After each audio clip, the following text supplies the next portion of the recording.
The sun hung low in the sky, casting long shadows that danced across the public bench where my child sat, her heart heavy with betrayal. The air was thick with the scent of fresh grass and the distant laughter of children, a stark contrast to the storm brewing within her. How could her own family turn against her? The weight of false accusations pressed down like a lead blanket, suffocating her spirit. As she clutched her phone, waiting for a voice that should have brought comfort, all she felt was the cold sting of isolation. What would it take to be believed again? To feel safe in the arms of the one person who should have stood by her side? I returned from my work trip early that morning, tired but buzzing with good news. I called my child from the back seat of the cab, a smile already forming. She didn't pick up right away. When she finally did, her voice sounded like I'd woken her up at 3 a.m. "Mom." "Hey, sweetheart. I'm back in town. Almost there. You at home?" A pause, long enough to feel wrong. "No, I'm on a bench near the local high school. I didn't want to stay." I blinked. "Wait, what? What do you mean you're on a bench? Why?" She was quiet. Then she exhaled, the sound heavy with hurt. "Grandma and Grandpa said I stole some stamps. Grandpa's collection. They noticed a few were missing. And Grandma said it must have been me, that I probably sold them. I told them I didn't, but they didn't believe me. I couldn't stay." At first, I didn't even register what she'd said. Or maybe I didn't want to. Stamps, theft, my child. 30 minutes later, my cab pulled into the local high school parking lot. There she was, knees pulled to her chest, sitting alone on that bench in her light jacket. Puffy eyes, lips pressed into a tight line. I jumped out of the car and wrapped my arms around her. I didn't say anything. Neither did she. She just clung to me like she was afraid I'd pull back and say, "Give them back if you took them." "Let's go," I said. She could barely walk. I had to guide her 3 blocks to my grandparents' place. Classic suburban Illinois, perfect lawn, porch swing, wreath on the door, the kind of house that screams wholesome until you realize the rot is inside. Mom opened the door, hair done, silk robe, face like everything was perfectly normal. "Oh, you're home already. We weren't expecting you so soon. Where are the stamps?" I asked. She blinked, confusion washing over her. "Excuse me. The stamps, Mom. The ones you were looking for or the ones you decided my child stole?"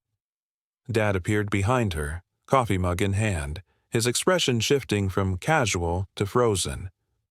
"Now hang on," he said, raising a hand. "This isn't what you think. A few rare stamps went missing and we just had to rule things out. It wasn't an accusation." "Really?" I shot back, turning to my child. "Sweetheart, did it feel like an accusation to you?" She stared at the floor, her silence screaming louder than words. "We just wanted the truth," Mom said, her voice icy. "Someone took them, and she was the only one here. Naturally, it had to be her. No proof, no questions, just her because she's not your real granddaughter, right?" Mom sighed, her patience wearing thin. "Don't turn this into drama, Laura. We just asked a question to see if she'd told the truth." "She doesn't lie," I snapped, my heart racing. I turned to my child. "We're leaving." "Laura, wait." Dad stepped forward, desperation in his eyes. "Come on. We're just trying to figure out what happened. You really think we'd want to hurt her?" I pulled a folder from my bag, clear plastic, neatly labeled. I set it on the entryway table. "Read that when we're gone." He opened it. They both did, his face drained of color. Mom opened her mouth, probably to argue, but nothing came out. We're walking out on our own while the door still swings both ways. And we left. No yelling, no dramatic exits. Just 2 people walking out of a house that suddenly felt heavier than concrete. In the car, my child didn't say a word. I drove with one hand, holding hers with the other. She was shaking. I wasn't. I was calm, cold, diamond-edged. Back home, I wrapped her in a blanket, queued up cartoons, and ordered everything she loved. Pizza, ice cream, snacks she usually wasn't allowed. She ate slowly, silently. I sat next to her the whole time. Just stayed. That night the calls started. Dad, then Mom, then my sister. Clearly already briefed. Then Mom again, then the texts. You misunderstood. We didn't mean to. I muted my phone, left everything unread, didn't delete a thing. As Laura's heart raced, she felt an unsettling chill creep through the room, wrapping around her like a shroud. The tension hung thick in the air, each breath a reminder of the betrayal she faced. Just as the words, "I trust you," were about to pass her lips, the door creaked open wider. A shadow stepped in, her estranged uncle holding a small box. His smirk and the contents within changed everything.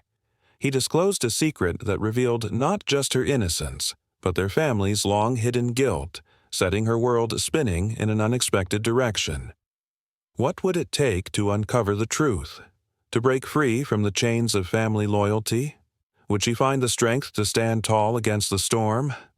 The smell of fresh-baked chocolate chip cookies filled the air, a bittersweet reminder of simpler times. I could still hear the laughter echoing through the kitchen, my mother bustling about, her apron dusted with flour. I stood on my tiptoes trying to steal a warm cookie before it cooled. In that moment, everything felt right. I was just her little girl. But now, the echoes of those carefree moments clashed painfully with the betrayal I faced. Love could bend, but never truly break. The warmth of her embrace was fading, replaced by the chilling sting of misunderstanding. My name's Laura. At 38, I was never the favorite child. There were two of us, me and my younger sister Heather. And if you asked my mom if she loved us equally, she'd probably laugh. Not because it was a silly question, but because the answer was obviously Heather. Soft-spoken, polished, feminine. Mom always had that clear bias. Dad went along, nodding as if it were a script. Meanwhile, I was too direct, too blunt, too independent. To my family, independence was like a virus. From the start, Heather and I were opposites. She was ballet recitals, polite giggles, and pink cupcakes. I was soccer cleats, library books, and uncomfortable questions. Mom viewed us as two local high school projects, one an honor roll student, the other a failed experiment. When Heather graduated local high school, there was a photo shoot, a fancy dinner, a banner strung across the porch. For my graduation? Mom forgot to buy a cake. She claimed she was just too tired and baked something from a box. It was dry, almost burnt. Dad said, "It's the thought that counts." But I remember that night, realizing not all thoughts counted the same. Then came the kids. I have Grace, my 15-year-old child. She's sharp, sarcastic, emotionally fluent. Everything I wish I could have been at her age. She doesn't play nice or pretend just to fit in. I see too much of myself in her. And then there's Heather's son, Dylan, the shining star of the family. He's 13, the genius with a spark that lights up every room he steps into. So, when drama stirred over a false accusation that threatened to tear apart my relationship with Grace, it hit me hard. My heart was racing, yet I stood firm. "She doesn't lie," I snapped, a wave of determination coursing through me. As I looked at my child, fear flickered in her eyes, and I felt that familiar chill of misunderstanding. In that moment, everything clashed. The innocent memories of us baking cookies together, against the heavy weight of family betrayal. "We're leaving," I said, my voice steady, wrapping Grace's trembling hand in mine. As we stepped out, nothing felt dramatic or loud. Just two figures walking out of a house that felt denser than concrete, stifling like an unbearable silence. Back home, I wrapped my child in her favorite blanket as cartoons flickered to life on the screen. Pizza, ice cream, and snack chaos were ordered, the comfort foods I hoped would heal our hearts, even just a little. Grace ate slowly, and silence unfurled between us like a fragile thread. Then the calls began. First Dad, then Mom, then my sister. Each one a reminder of the betrayal lurking in the shadows. "You misunderstood. We didn't mean to." I muted the noise, leaving the messages unread. But in a space heavy with tension, Grace's heart raced, her innocent trust increasingly strained. Just as the words, "I trust you," teetered on the edge of her lips, the door creaked open. A shadow stepped in, her estranged uncle holding a small box. His smirk promised trouble. Inside was a secret that would not only prove her innocence but expose the hidden guilt lurking within our family's past. What would it take to uncover the truth? To break free from the chains of family loyalty? Would Grace find the strength to stand tall against the storm, or would we be swept back into a tide of betrayal? As I looked into her eyes, I felt determination sparking like a flame. This wasn't just about love, it was about redemption, resilience, and the fight to reclaim our family's narrative. And in that moment, we were ready to face whatever came next. If Margaret could create the perfect grandchild from a catalog, she'd pick Dylan and proudly declare, "Now that's what we're proud of." Every family gathering felt like a scripted performance. Grace reads a heartfelt poem. Grandma's gaze drifts to her phone. Dylan mumbles nonsense. He's met with a standing ovation. Grace aces math. Silence hangs heavily in the air. Dylan wins most friendly. The room erupts in cheers, confetti, and cake. I stopped letting it anger me. Getting upset over things I couldn't change was a fast track to insanity. But Grace, she saw everything. "Mom," she asked me once, "why does Grandma always say Dylan is smart but tells me I'm just trying?" How could I tell her it was a complicated world where adults sometimes fail to communicate? I remembered being that kid, told, "You're strong. You can handle anything." Watching someone else bask in the spotlight left me with scars. I wanted to tell her, not all blind spots can be fixed. Before my work trip, I hesitated. Leaving Grace with my grandparents wasn't my first choice, but the circumstances forced my hand. Heather's husband lost his job, and they were moving in with my folks temporarily. A big house, a spare room. It looked good on paper, Mom reassured me. "We're family. We'll take care of her." I wanted to believe her. I really did. Just before my flight, I wandered into the kitchen and accidentally overheard Mom on the phone. "Of course, we'll do everything for Dylan," she said. "He's the only one like that." "Grace?" "Well, she tries. But not everyone's meant to shine." At that moment, a piece of my heart shattered. She froze when she spotted me, trying to mask her words like it was nothing. I nodded, pretending I hadn't heard, but deep down, something irreversible cracked. Sometimes family isn't just sharing albums, it's about who refuses to write you off. I took off, flying to pitch a project we'd been building for a year. It was a long shot, but the meeting unfolded better than I had ever dreamed. When I returned home, a thick fog of unease settled over me. Grace was waiting. Her eyes reflected the fear she couldn't express. "Mom, I don't feel safe here," she whispered.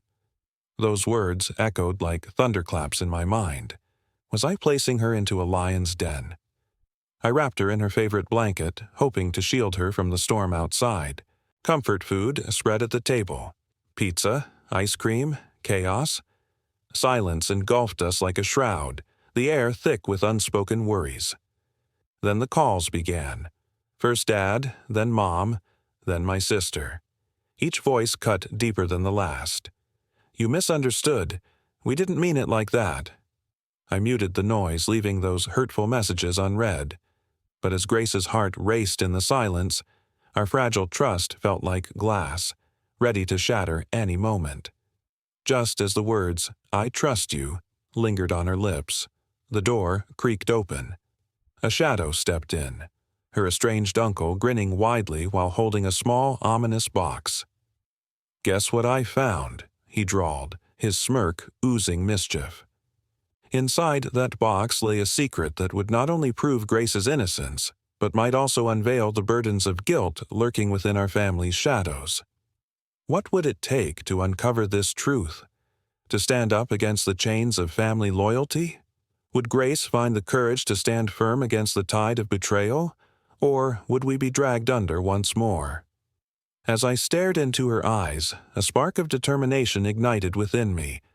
This was no longer just about love. It was about redemption, resilience, and reclaiming our family's story. And in that pivotal moment, we were ready to face whatever lay ahead. Documents signed, funding secured, the whole plan green-lit. I felt alive again, sitting in my hotel room, staring out at the skyline, drinking terrible wine out of a plastic cup. For once, I wasn't just someone's mom, someone's child. I was me, and I had pulled it off. All I could think about was going home, hugging Grace, telling her everything, showing my grandparents what I could do, not to prove anything, but just to give. I wanted to treat them to that European trip they'd always talked about, help pay off the mortgage they were behind on, just be the child they could finally say they were proud of. What I didn't know was that at that exact moment Grace was sitting in her room feeling humiliated, that the golden-eyed boy was rummaging through Grandpa's collection, that my grandparents would find a few stamps missing and go straight to blaming the outsider and not just blame accuse, because when something goes missing and there's a kid who isn't really theirs in the house, the math writes itself later when it all came to light. I wasn't shocked, hurt. Yes, but surprised. Not even close betrayal. Like that doesn't feel new. It just confirms what you've always suspected. This wasn't about Grace being sad, it was about her being scared. They didn't just question her. They made her the villain because someone had to be, and she fit their story. And then silence. No calls, no texts, no attempts to ask what happened, to clarify, to fix anything. Not until I showed up in person. That was the moment I knew. There's a before and after in every story. And we had just crossed into the after. No going back, no pretending, just truth. I woke up early the next morning, way too early for someone who'd spent half the night staring at the ceiling. Grace was still asleep beside me, peaceful, deep, with that kind of trust. That just breaks your heart. I looked at her face and wondered how anyone could seriously accuse her, not just in passing, not in frustration, but with certainty, like it was fact. I made coffee, black and bitter like the morning after betrayal.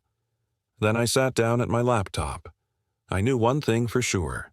Grace didn't take those stamps. She doesn't lie, especially not to me. So that meant someone else did. And if you steal rare collector stamps, you don't just toss them, you sell them or try to. I remembered my dad used to show off those stamps at collector meetups. A few of them were pretty unique. Printing errors, historic editions, postmarks from obscure places. Nobody else in our town had anything like them that I was sure of. I opened my browser and started searching. Not aimlessly, not out of habit, with purpose. I typed in the exact description and found them. Not right away, but through some forums, a few links, and finally a local antique shop's website. I recognized the storefront. I'd been there once or twice. They had an add-up rare stamp lot set of 6 brought in by a private party, authenticated available now. $1,950. The photo was clear. I zoomed in. My heart sank. It was them, no doubt. I recognized a faint strip of glue damage on one of the corners. Dad had been furious when he'd nicked it. It was his pride and regret rolled into one. I remembered that because he'd shown it to me like it was a family heirloom. I drained the cold coffee, got dressed, left a note for Grace, and drove across town. The shop opened at 9. I was there at 9:02. The owner was in his 60s, glasses halfway down his nose, the kind of man who's seen enough stupidity in life to stop being surprised. "Good morning. I'm here about the stamps on your site," I said, holding up my phone. He squinted. "Yep, still got them. You're interested. They were stolen from my father's collection. I have pictures, descriptions. I'm not calling the cops. I just want to know who brought them in." He studied me for a moment, then sighed. Teenage boy looked about 16, skinny, tall. The sun beat down on me, gleaming off the waves, pulling me back to a different time. I could smell the sunscreen, mixed with that salty ocean breeze.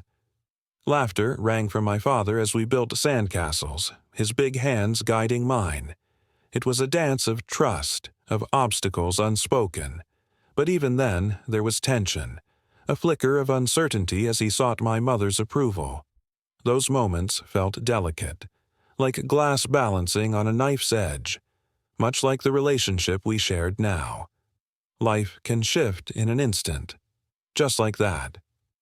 My world spun out of control when my child, Grace, faced a false accusation that tore our family apart. The look on her face told me all I needed to know. She was vulnerable, misunderstood, yet so incredibly brave. All she wanted was my validation, my support. I remember when family loyalty warred with doing what was right. As a protective parent, it tore at my heart. I had to stand up for Grace, but I didn't want to betray the family I grew up knowing, a family steeped in obligations and stories. She didn't do it, I thought. How could they not see? I clutched at the emotions swirling inside me. Doubt, anger, fear for my child, the injustice of it all. I set my mind to uncovering the truth. I would fight tooth and nail for Grace.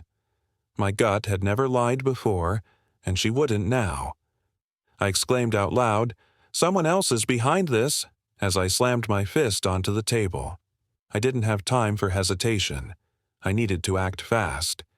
Moments turned into hours as I navigated the web, digging for answers. And then I found it. A local antique shop, a collection of rare stamps, stamped by fate once belonging to my father. A wave of recognition crashed over me. I had to act now. I rushed to the store, my heart pounding like a drum in my ears. The owner looked weary but intrigued. Yeah, they were brought in by a kid, sounded like a teenager. No way, it couldn't be. My sister's golden boy, Dylan. As he described him, my stomach twisted. I felt betrayed again. It was unthinkable. "He sold them for $500, he sighed, shrugging. I didn't even blink before handing over my card. The drive to my sister Heather's house felt like a lifetime. I knocked, and she stood there in her messy sweatpants, face mask halfway on. When she saw the box in my hands, her composure shattered like glass. "What's going on?" she stammered. I confronted her. Your son sold them to an antique shop." I forced each word out, venom laced with deep hurt. "I bought them back. I want the money, and I want you to talk to him." Silence fell, heavy and thick. The shame radiated from her as she fumbled for her wallet. The reality hit hard. It wasn't just the money, but trust shattered like brittle leaves in autumn. I had no idea. "I swear," she said, and I could see the shame etched on her face. I didn't want confrontation. I wanted understanding. As she handed me the cash, I knew that this wasn't just about the stamps. It was about Grace, falsely accused and left to fend for herself. A child who sought redemption and truth. "I won't let this slide," I said softly, but the emotion surged. It was all too much. So I left that day, not just with a box of stamps, but with a sense of purpose swelling inside of me. It was time to mend the rift, to protect my child, and tackle the growing storm of family dynamics head on. And as I walked away, I remembered. I remembered the laughter at the beach, the fragile moments, and how love could still exist, even amid chaos. I remember exactly whose family and who's a suspect. I took the cash, offered a quick thank you, and walked out. No more words needed. In the car, I held the box tight, heart racing. Part of me wanted to drop it off at my dad's. No note, just leave it on the porch. But I didn't. I let him sit with it, let him stew.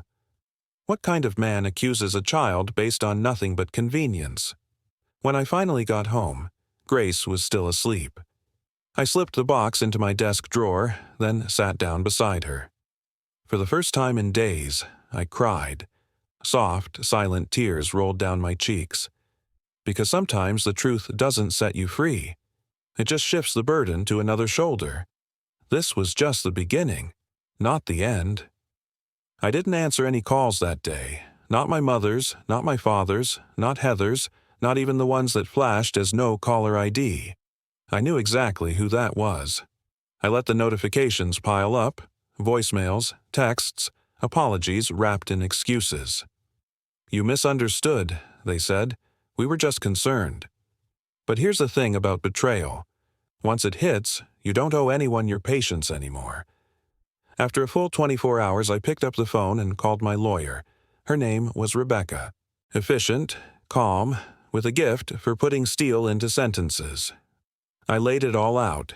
The false accusation, the emotional chaos, the creeping bias against my child. Rebecca listened closely. "What do you want to do?" she asked. I took a deep breath and replied, "Cut the cord financially. No more sending money to my grandparents. No more assisting with utilities or paying for Heather's oldest child's college fund. Just until things stabilize. No more insurance for anyone outside my household." Rebecca paused for a moment before saying, "Okay, I'll send the paperwork this week." Just like that, decades of quiet tolerance began to crumble. The air in the room felt heavy, a silence thick with unspoken accusations. As I stared at my phone, a notification pinged, a message from a friend with a screenshot of my father's conversation, revealing a hidden alliance against me. The ringtone of my dad echoed in the background, but I remained motionless, breath caught in my throat. This wasn't just my fight anymore.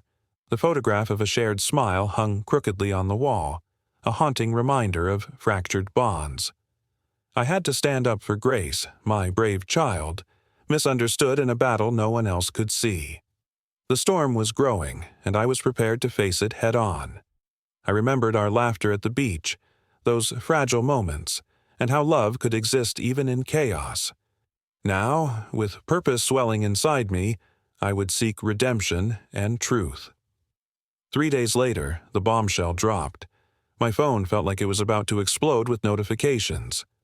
"Laura, what the hell is this? You're cutting us off over a misunderstanding? We raised you. You can't just walk away from your family." Actually, I could. I was done. Ignoring their frantic messages was easy, but not Aunt Cindy's. She was my mother's sister, quirky and real, the only adult in my life who treated me like I mattered. Her home was my safe haven as a kid. I called her and poured my heart out, thanking her for the little things she probably forgot ever mattered. She listened, fought back tears, and asked about Grace. A week later, I surprised her and her husband with Mediterranean cruise tickets. Italy, Greece, France, a breathtaking escape. I sent the tickets with a simple message. "For every time you made me feel like I mattered. Love, Laura."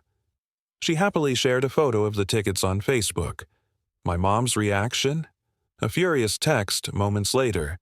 "So, this is what you do now. Reward outsiders." Blocked. Meanwhile, Grace transformed. She smiled more, ate better, laughed like I hadn't seen in ages. She aced her chemistry quiz, and one night she popped into my room asking, "Can we take a weekend trip? Just us?"